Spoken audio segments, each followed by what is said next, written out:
So glad you're with us on the Money. Brad Johansson, along with Ryan Wheelis, Allied Wealth. I want to talk about maybe take away from finances, although this is probably intermeshed more than anybody would like to admit, and that's emotion in dealing with the rest of your life, how to figure out the rest of your life. And we deal with some of the top fears, Ryan, of people who are going into retirement because they don't know what to do. I think it's fair to say that probably the top fear is, am I going to run out of money? I got a lot of years ahead of me. I don't know whether I figured it out. I want to kind of deal with the emotions that rock a lot of people and why poor decisions are made because of emotions. And number one is fear. And that fear is I'm going to run out of money. Well, here, let's look at it this way. Okay. What state of mind should you be in to make life-changing decisions? Calm, settled, rational. But I notice in that, Brad, the word emotional didn't come out of your mouth. No. Right? So what you're saying is, logically, it makes sense to make decisions, life-changing decisions especially, from a point of rational state of mind versus emotional state of mind. Well, our worst decisions are usually made in panic. Yeah. Or love, one of the other, and they may be the same thing in that time. But we go, I've got to do it now. I don't want to make the wrong decision, but I've got to do it now. That's exactly right. Why is that? Well, here's what happens, okay? Remember, we talk about climbing the mountain here, right? That's our mantra at Allied Wealth, climbing the retirement mountain. And so as you climb that retirement mountain and you get closer and closer and closer to retirement, what you may not realize is your emotional tie to your money gets greater. So as you get closer to the top, the emotional connectivity to your money gets greater and greater and greater, all right? Why is that? Well, it's because when you leave your job, they don't send you a paycheck anymore. And you've got to solve the retirement equation. And that is, how do you live the next 30 years without a paycheck and not run out of money in the process? And that can be a daunting task. And this may be connected throughout. Many of the times, and I'm not going to say all of the times, but many of the time, the male in the house is that leader, the one that has been going off to work, traveling, doing this, doing that. And it's not always the case. But so I know for males, I speak from that perspective. This is my identity. This is what I did. This is what I knew I was good at. I'm really strong in this. Now I'm done doing this.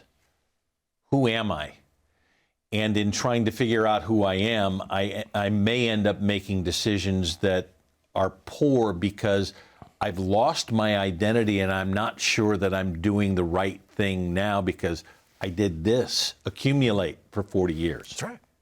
Well, how about this? How about not just losing your identity? How about losing your money? All right. So I had a guy. He worked for a major oil company here in Houston, and he carried a lot of the oil company stock into retirement, which a lot of people do, by the way. Okay. And never mind that the stock was, prior to this story, $90 a share. And I was saying, hey, your basis is around 32. Let's take some off the table and sell some of the stock and lock in some gains. Okay. Wouldn't do it. All right. And then when it came to his plan, I presented him two options.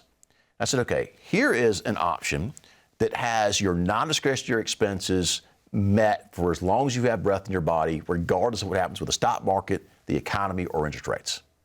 All right. Here's the other option where we keep a majority of your Exxon stock as well. Both plans, we kept the stock, by the way. Okay.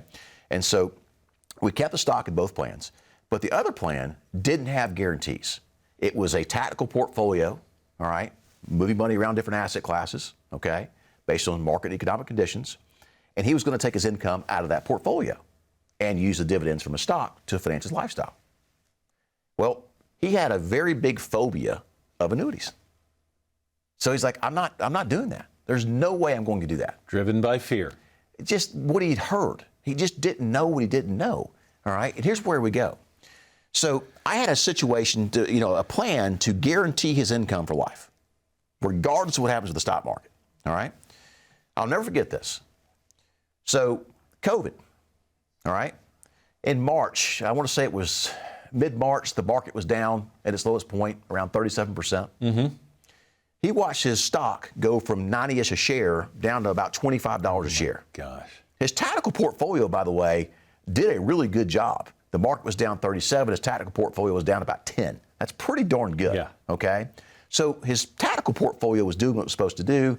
I knew the stock was going to fall. It just was going to happen. All right. And so he calls me at the absolute low point of the market and demands I liquidate him to cash. Oh, my gosh. I know what's going to happen. This is going to accelerate. This is going to get worse. I want out now. And I begged him, please do not do this. This is a mistake. You're making this decision from emotion. I know how markets work. And in 6 months, this won't even be a conversation on your radar anymore. Please don't do this. So finally, he demanded and then sent me in writing, I demand you liquidate my portfolio now. I didn't have a choice. I'm the advisor. It's his money. All right. This guy took a massive loss. And guess what happened? That stock All came back. As a matter of fact, it trades at $121 a share as of the day recording of this show. I'm in pain, and we're 4 years later. Yeah, he sold it at 25-ish a share, and it's trading at 121 a share. Okay, well above where it was when he was holding it before COVID. All right. What's really sad is this man feels defeated, and to this day has never gotten back in the market, and his money's been sitting in a savings account, earning very little, recently more, thank God, and he never got back in. It is a total devastation that can happen. This is a real story, folks. If you let your emotions guide your decisions, if you're thinking about panicking, just stop, all right? Just stop for a second. Take a day or two and think about it. Don't make a bad decision that can change the outcome of your retirement and your lifestyle. It's just unbelievably sad to see that happen. And it can be painful. And then the fear that could happen to me, that could be me. If you're going to act out of fear, act out of the fear that I don't want that to be me. I'd like somebody to help me get to calm, rational, and eased peace of mind. How much is that worth to you? Probably everything that you have in your portfolio and more. So that as you climb the mountain and you get to the top, you have somebody beside you that says, I'll guide you down the mountain. We got money until you've got your last breath. Wouldn't that be nice? That's a good emotion. Call now, 844-944-7575. Be calm, but calm now.